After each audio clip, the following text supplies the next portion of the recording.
The air in your study is still warm from the day, smelling of old paper ink, and the faint, sweet scent of cut grass drifting through the open window.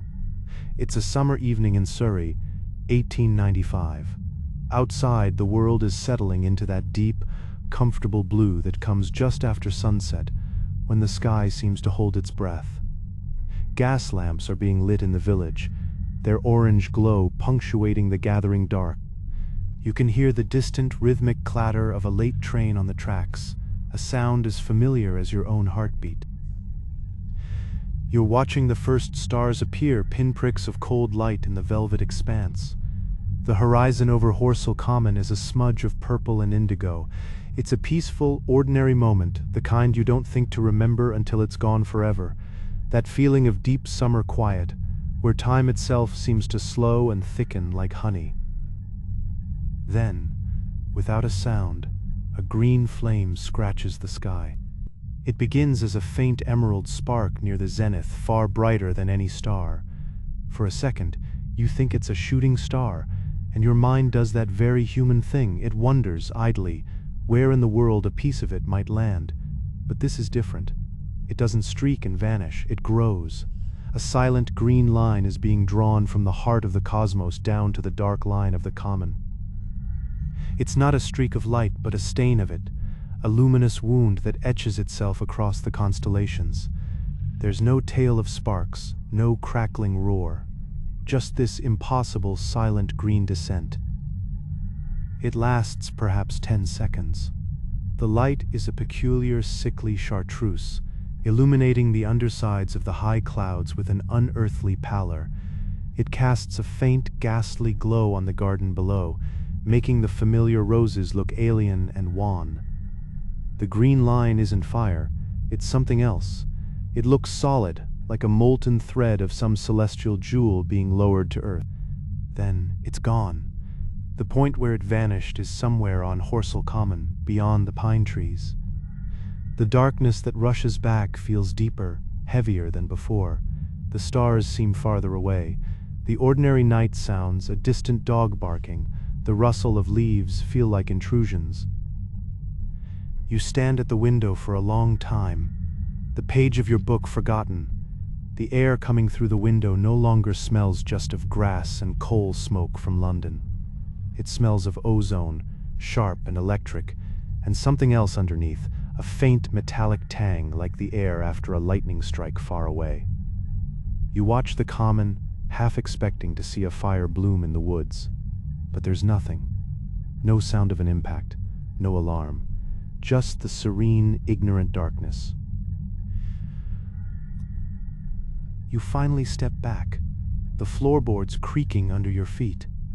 The rational mind reasserts itself. A large meteorite, of course, a spectacular one. You think of the scientific papers, the excitement at the Royal Society. You imagine the crater it must have made, the scattered, steaming fragments of stone from another world, cool and waiting in the heather. You decide then and there to walk out to the common in the morning. It's only a few miles. You'll take a walking stick, wear your stout boots. You're curious in that quiet, human way to see a piece of the universe that has so quietly and so greenly come to visit. You go to bed with the image of that silent green line painted on the inside of your eyelids, a strange and beautiful signature in the ledger of an ordinary summer. You have no idea that you are one of the last people on earth who will go to sleep feeling merely curious. Morning arrives not with a bang, but with the ordinary golden light of a perfect July day. The air is warm and carries the scent of dew on grass and the distant earthy smell of the common itself. Heather, gorse, and damp soil. You pull on your boots, the leather creaking familiarly, and take your walking stick from the stand by the door. The house is quiet, holding its breath in the sunlight. You tell yourself you're going for a walk to see a curiosity, a scientific wonder. The metallic scent from last night is just a memory, a trick of the nerves. The path to Horsell Common is a lane sunk between high hedgerows buzzing with life. Butterflies, white and tortoiseshell, dance in the sunbeams. It feels impossible that this pastoral piece shares a world with that silent green scar in the sky. As you near the common, you begin to see others. A boy on a bicycle races past, his face alight with excitement. Two gentlemen in straw boaters walk briskly ahead, talking in the animated tones of a great discovery. The mood is festive, like a crowd gathering for a fair. Then you step out from the lane onto the open common, and the scene shifts. The crowd is larger than you expected, perhaps 40 or 50 people scattered across the brow of the low hill. They're not cheering. They're standing in a loose, ragged circle facing inward, their postures stiff with a collective hesitation. All their attention is focused on the center of that circle. You move through the heather, the springy turf giving way under your boots, and join the periphery. There is no crater. Instead, there is a cylinder. A gigantic cylinder of some dull gray metal, half buried in a great patch of charred and smoldering heather. It lies at a slight angle, as if it drove itself into the earth with tremendous force before rolling onto its side. The scale of it is what strikes you first. It's easily as large as a railway carriage, but perfectly, ominously seamless. No rivets, no seams, no windows. Just a smooth, curved wall of metal already coated in a fine gray ash from the burned vegetation. The heat hits you next. Even from 10 yards away, you can feel it radiating from the cylinder's surface, a palpable warmth on your face and hands, like standing too near a banked furnace. The metal itself is a strange color, not the bright silver of steel, but a darker leaden hue, like the skin of a deep-sea fish. And it is making sounds, a faint, persistent hissing, the sound of intense heat slowly surrendering to the cool morning air.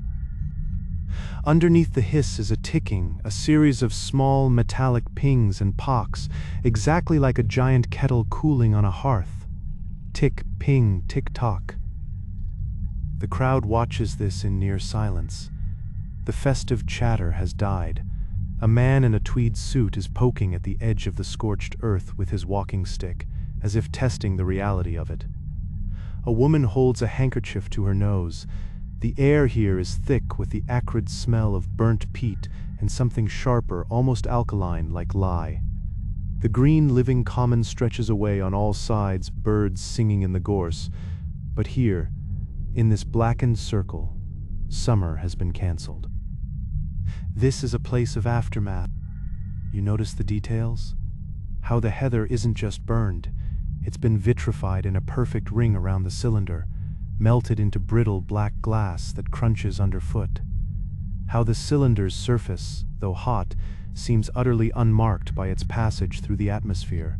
No scorching, no ablation. It is pristine, alien, and profoundly manufactured. This is no meteorite. This is an artifact. Someone made this. Something was inside it. The thought arrives with a cold clarity that has nothing to do with the radiant heat. You look from the silent, watching faces of the crowd to the immense, ticking metal shell. It feels exactly like that tense, breathless quiet that fills a room just before someone finally tears open a sealed package, a moment pregnant with an unknown, imminent conclusion. Then the sound changes. The hissing lessens, the metallic ticking grows more pronounced, and then from inside the cylinder comes a new noise, a slow, grating, scraping sound. It is the sound of something hard dragging against the inside of that metal wall. Scray ape. It is the sound of a lid being unscrewed from the inside. The crowd flinches as the festive air is gone, replaced by a frozen, watchful silence. You can hear the breeze in the gorse, the distant call of a crow, and this awful, deliberate grinding. The cylinder remains inert, but it is no longer just a thing. It is a container, and the contents are awake. The scraping stops. For 5 heartbeats, there is nothing but the hiss of cooling metal. Then, with a deafening metallic shriek, a circular section of the cylinder's end begins to rotate. It turns slowly, laboriously, like the cap of a giant jar being twisted open by an immense, unseen hand. The gray metal grinds against itself, shedding flakes of dark oxide that fall like metallic snow onto the charred earth. A puff of vapor escapes the widening seam, not steam, but a visible, oily haze that hangs in the still evening air. And with it comes the smell. It hits you like a physical blow, cutting through the scent of burnt heather. It is the reek of ammonia, so sharp it makes your eyes water, mixed with the tang of ozone after a lightning strike, and something else, something profoundly organic and wrong, like stale brine and burnt hair. The woman with the handkerchief gags audibly. The cap falls inward with a final resounding clang that echoes across the common. For a moment, there is only the dark circular opening, a perfect black circle against the dull metal. Dusk is gathering, and the interior is impenetrable shadow. Then something moves within that shadow. It emerges slowly, groping into the golden twilight. A limb. But it is like no limb from any creature of earth. It is a dull grayish-green, glistening with a thin, oily fluid. It is tentacular, boneless, yet moves with a horrible, sinuous strength, coiling and uncoiling as it probes the air just beyond the lip of the cylinder. Its skin looks less like flesh and more like the hide of a rhinoceros or the leather of a deep-sea creature, puckered and strange. At its tip, it flares into a kind of pad, from which sprout several smaller, writhing tendrils, each seeking, tasting the unfamiliar atmosphere. The primal chill of seeing something utterly alien for the first time, a shape that defies all your categories of animal, locks your breath in your chest. This is not a curiosity, this is a confrontation. A man at the front of the crowd, the one in the tweed suit, takes an involuntary step back. His boot crunches on a piece of vitrified heather. The sound is tiny, but the tentacle reacts with terrifying speed. It whips toward the noise, the pad flattening and splaying against the earth just feet from the man. The smaller tendrils quiver, sensing vibration, temperature, something. The man freezes, a statue of terror. Someone, a young boy, lets out a short, sharp scream, pure instinct shattering the silence. The spell breaks. The crowd erupts into a chaos of shouts and stumbling flight. People turn and run blindly into the darkening common, tripping over heather roots, their silhouettes frantic against the twilight sky. You are among them, your heart hammering against your ribs, your walking stick forgotten in the turf. You do not look back. You run. The image of that grasping, oily limb burned onto your vision, more vivid than the path ahead. The familiar world of hedgerows and quiet lanes has been punctured. You run home through the deepening twilight, not towards safety, but away from the dark, open mouth of the cylinder and the things stirring within it. You do not sleep. You sit by your window in the dark study, watching the common. The night is silent, but it is the silence of a held breath. No owls call. No foxes rustle in the hedgerows. The only light comes from the distant, dull glow of the pit on Horsell Common, a sullen orange eye in the blackness. The smell from the cylinder, that acrid, alien stench, has dissipated, or perhaps you've grown numb to it. Your mind replays the image of the tentacle coiling in the twilight. It was a probe, a feeler. What comes next? Dawn arrives not with a sunrise, but with a slow, gray dilution of the dark. You climb the hill behind your house, the dew soaking your trousers to the knee. From this ridge, you have a clear view across the common to the sandy pit. The world looks deceptively normal. Larks rise, singing. The air is cool and sweet with morning. Then you see the machines. There are 3 of them standing in a rough triangle around the pit. They were not there last night. They have unfolded in the dark hours, and the sight of them stops the breath in your throat. They are taller than the tallest house in Woking, perhaps 100 feet high. They stand on 3 immense jointed legs of some dull, coppery metal, giving them a terrible, spider-like stability. Their bodies are a kind of brazen hood, from which protrude long, flexible metallic tentacles that hang limp or coil and uncoil with a restless, snake-like life. One machine is still, its hooded body tilted as if observing the pine woods to the north. The other 2 are in motion. And their motion is the worst part. There is no roar of engines, no hiss of steam.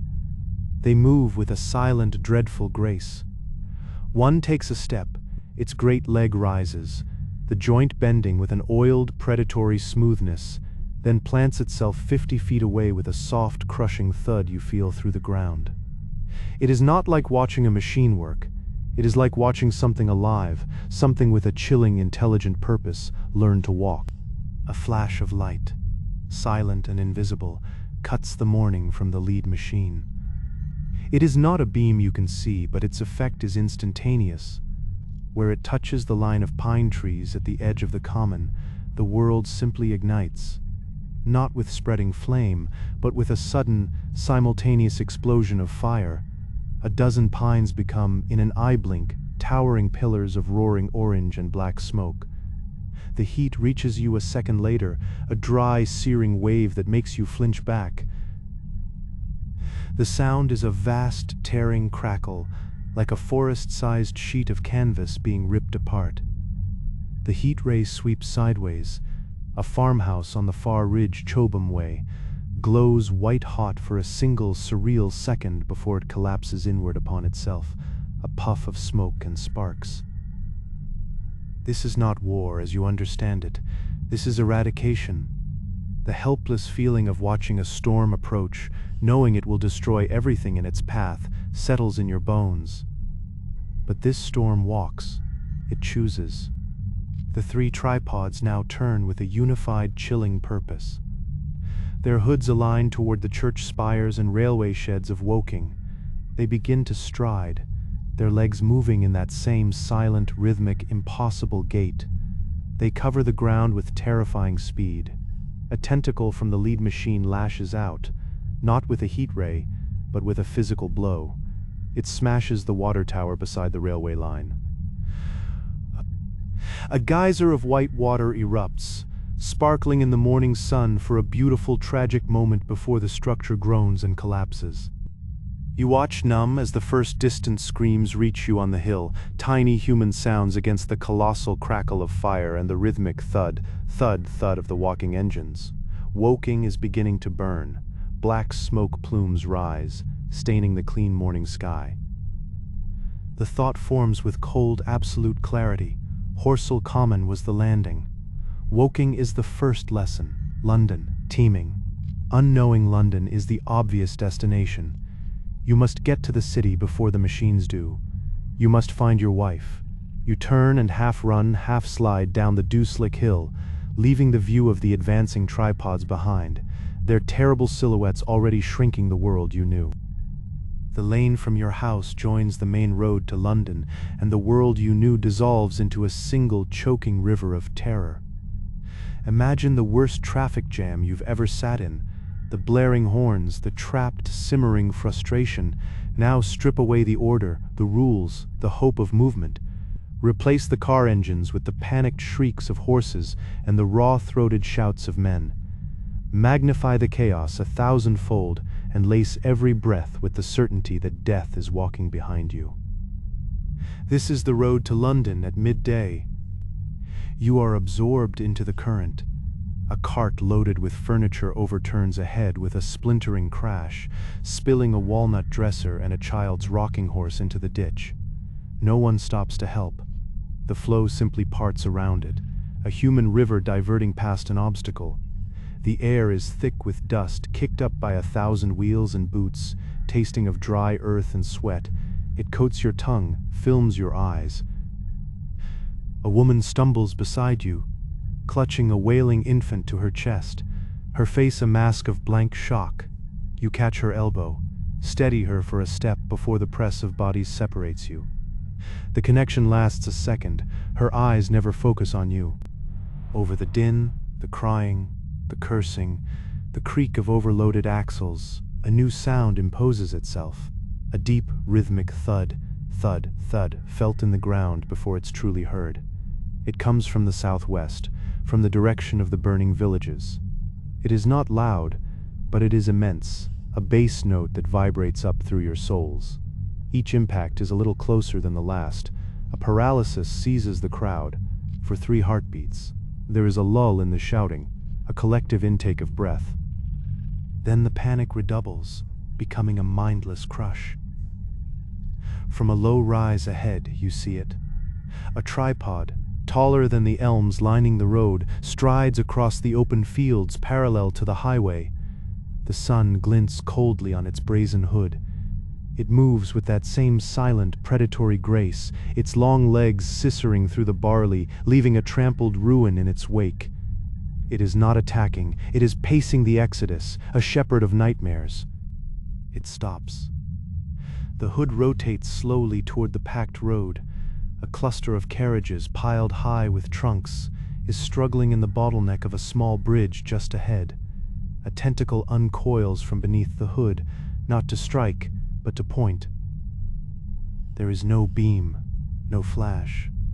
The air between the machine and the bridge simply shimmers like heat haze over a furnace.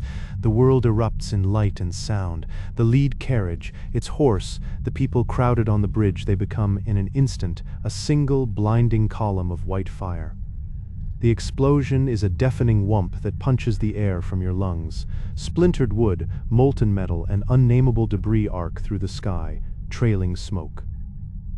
The stone bridge itself glows cherry red for a second before collapsing into the stream with a hissing roar. Silence for one fractured second.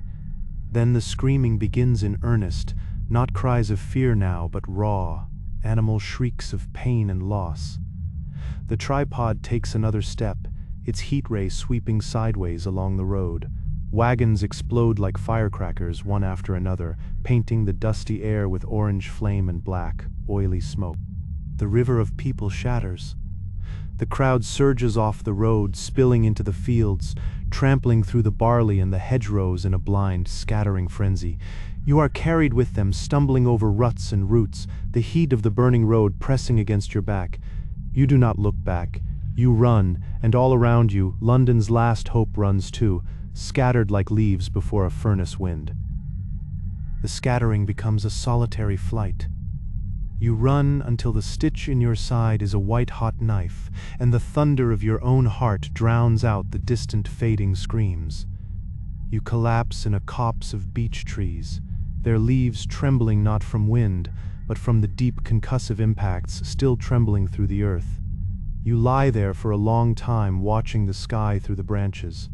The blue of the summer afternoon is gone, smothered under a vast bruise-purple plume of smoke rising from the west. It blots out the sun, turning the light a sickly, coppery orange. Evening comes early, and with it, a chilling silence. You walk the rest of the way in the dark. The roads are empty now, littered with the abandoned evidence of panic: a single child's shoe, a torn parasol, a hamper spilling cold chicken and linen. The moon rises, but its light is weak, filtered through that high, drifting pall. You navigate by memory and by the dull, sullen glow of fires on the horizon. The smell changes. The dust and dry earth give way to the acrid tang of burnt timber and something else, a sweet, cloying rot you've never encountered before. You crest the final rise, and London lies before you. You expect the glow. The great city of gaslight and electricity, a constellation sprawled across the Thames Valley, should be a beacon visible for miles. Instead, there is only darkness, a profound, total blackness deeper than the night sky. The shape of the city is a jagged silhouette against the lesser dark of the eastern sky, a vast hole cut out of the world. Within that void, a few isolated fires burn, their flames reflecting off something strange, a low, reddish haze that hangs over the rooftops like a fog of dried blood. No bells toll, no train whistles cut the air. The greatest city on earth has been swallowed by a silence so complete you can hear the rustle of your own coat against your legs. You descend into the outskirts. The familiar streets are tunnels of shadow. The gas lamps are dark, their glass globes staring like sightless eyes. The silence is not empty, though. It is a living thing, pressed thick with dread. And there is a new sound, a soft, papery rustling. You see its source clinging to a garden wall, A coarse, sinewy vine the color of raw liver climbs the brickwork. It moves, though there is no wind. It pulses slowly as if breathing, and a network of smaller tendrils creeps across the cobblestones, feeling its way like blind, seeking fingers, the red weed. It is everywhere, spilling over fences, choking doorways, its fleshy leaves glistening faintly in the firelight. It smells of that same sweet decay, a greenhouse left to stagnate.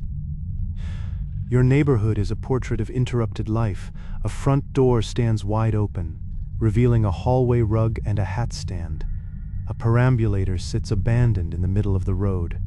You walk down your own street, the sound of your footsteps absurdly loud. The red weed has found your garden. It has already climbed the trellis by the porch, its tendrils tapping softly against the window of your study, where just days ago you watched a green star fall. You fumble for your key, your hands trembling not from fear now, but from a cold, rising certainty. The lock turns with a click that echoes in the stillness. You push the door open. "Carrie?" Your voice is a hoarse whisper swallowed by the house. The air inside is still and close, smelling of yesterday's dust and the faint, familiar scent of her lavender water. But underneath it, that sweet alien rot is already seeping in. You move from room to room, a ghost in your own home. The parlor is neat, a book left open on the arm of her chair. The dining table is set for one, a single plate, a single cup, from a breakfast you were not here to share. Upstairs, the bed is made. Her hairbrush sits on the dresser. A pair of her gloves are laid out, ready for a morning walk that never happened. She is not here. The house is a perfect, preserved shell of a life that has simply vanished. You stand in your bedroom listening to the silence. It is broken only by that relentless, gentle rustling from outside, the sound of the new world growing over the bones of the old. This is what it means, you realize. This is the aftermath. Not the explosions or the screams or the running, but this, the empty chair, the cold stove, the profound, personal silence where a voice you love should be. The disaster is not the tripods or the heat rays. It is this vacancy. It is the return to a place that is every brick the same, and yet utterly, irrevocably alien, your home, and you are completely, devastatingly alone. You do not sleep. You sit in that silent bedroom as the coppery twilight deepens into a true, starless dark. The only light is the faint, pulsating glow of the red weed outside the window, casting a sickly maroon hue on the walls. The house groans softly, settling into a chill it has never known in a London summer. You wait for dawn, not with hope, but because there is nothing else to do. The light comes slowly, seeping through the crimson-tangled window like water through a stain. You rise, your joints stiff, and go downstairs. You fill a canteen from the silent kitchen tap. You take a heel of bread from the pantry, hard and dry. These are not preparations for a journey, but the automatic motions of a body that does not yet know it is already lost. You step outside. The world has been remade overnight. The street is gone. In its place is a spongy, living carpet of the red weed, ankle deep and yielding like wet peat under your boots. It has swallowed the cobblestones, buried the abandoned perambulator, and climbed every wall in a dense mat of fleshy leaves and coiled tendrils. The air is thick with its smell, a damp, fungal scent like a forest floor after heavy rain, but with that underlying sweetness of decay. It is the eerie stillness of a city park at dawn, but everywhere, and touched by something not of this world, the silence is absolute. No birds sing, no distant cartwheels rumble. Even the rustling of the weed itself seems muted, absorbed by its own profusion. You look down the length of the street. At the far end, where the road curves toward the river, a Martian tripod stands. It is perfectly motionless, a stark, gray metal sentinel against the pale morning sky. Its 3 legs are planted deep in the carpet of red growth, and its cowled head faces away from you, surveying the silent city. No heat ray glows, no joint hisses with steam. It is simply waiting. The sight is more chilling than any violent movement. This is not an attack, it is an occupation. The masters have arrived, seeded their strange garden, and now they stand watch over the corpse of London. Your wife is out there, somewhere in this strangled scarlet silence. The thought is a cold ember in your chest. To stay in the tomb of your home is to accept she is gone. To go out is to walk into a world owned by those silent watchers. You choose the silence. You step off your porch and into the red weed.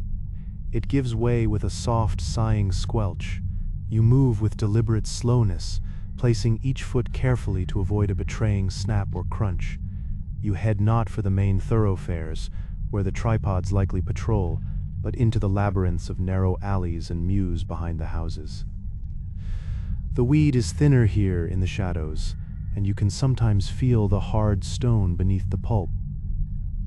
You become a shadow among shadows. You pause at every corner, listening for the telltale thud of metal on earth, the shriek of a heat ray. You hear nothing but the beat of your own blood in your ears. The red weed climbs over brick and wood without distinction, a great, smothering blanket drawing the city into a final fevered sleep. You see a tripod once more far off, moving with slow, deliberate strides along the Thames embankment, its metal catching the sun for a moment before it disappears behind a haze of smoke and crimson vine. You do not know where you are going, only that you must move, must search, must push against the crushing vacancy. Every empty window, every weed-choked doorway is a question without an answer. You are a ghost in a city of ghosts, hoping against the silence that one other spirit remains. You move through the red city for days. Time blurs into a single, stretched moment of hiding and creeping. You find a cellar beneath a collapsed bakery, its entrance half hidden by a fallen beam and a curtain of red tendrils.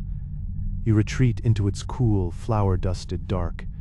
You eat what little moldy bread remains on the shelves. You drink rainwater that drips from a crack in the ceiling, tasting of iron and that ever-present fungal sweetness from the world above.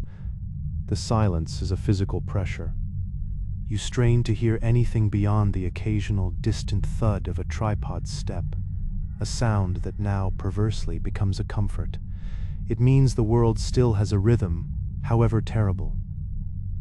Then one morning, the rhythm breaks. You are dozing against a sack of hardened flour when a sound tears through the silence, a shrieking, grinding scream of metal louder and closer than anything you've heard since the Exodus. It is the sound of a mountain falling. The cellar shudders, dust and fragments of mortar rain down on your head. You scramble to the broken cellar window, peering up through the lattice of red weed. A tripod lies in the middle of the street outside. It is on its side, one of its 3 great legs bent backwards at a sickening angle. Its metal cowl is crushed against the cobblestones, which are now visible, torn free from the red carpet. No heat ray glows, no tentacle moves. It is a felled beast, utterly still. As you watch, a second, distant crash echoes, a block or 2 away, another heavy, final impact. Then a new silence descends. It is deeper than before, a void where even the threat has vanished. It is the sudden ringing quiet in your ears after a constant threatening noise finally stops. You wait for an hour, no other sounds come. Cautiously, you push aside the weed and climb out. The air smells different, less of damp fungus, more of ozone and scorched metal. You stand at the mouth of your alley looking at the fallen giant. It is colossal in its ruin. You approach slowly, each step a question. The red weed around its carcass is already turning brown, withering as if the life has been sucked from it. You stop a dozen yards from the great gray head. There is no sign of what struck it down. No artillery wound, no evidence of human resistance. It simply stopped. A dark, oily liquid seeps from a joint in its metal skin, pooling on the stones and hissing faintly. You stare up at it, this engine of your world's ending, now as dead and silent as the city it helped to murder. What invisible hand, you wonder, could have reached out and felled such a thing? The question holds no hope yet, only a deeper, more profound mystery. The days that follow are a slow, disbelieving awakening. You move from your cellar, a ghost among ghosts. Other figures emerge from doorways and shattered windows, their faces pale and gaunt in the weak sunlight. No one speaks much. There is only the shared, silent work of pushing aside the brittle brown remains of the weed to see what world is left beneath it. The air loses its fungal sweetness, replaced by the simpler, sadder smells of damp earth and slow decay. You know where you must go. The thought is a single, clear line through the wreckage of your mind. You had promised to meet her at her cousin's house in Leatherhead if London fell. That plan belongs to another universe, one where roads were open and danger had a known shape, but it is the only compass point you have. The journey is a week of haunted landscapes. You follow the silent Thames, its waters clotted with dead red weed like a vast bleeding scab. You pass more fallen tripods, their metal hulks already gathering a patina of early morning frost. They are just things now, strange, terrible sculptures left by a departed artist.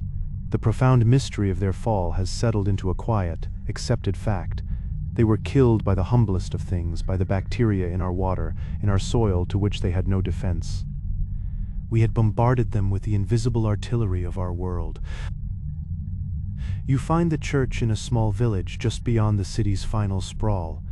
Its stone walls are streaked with rusty stains.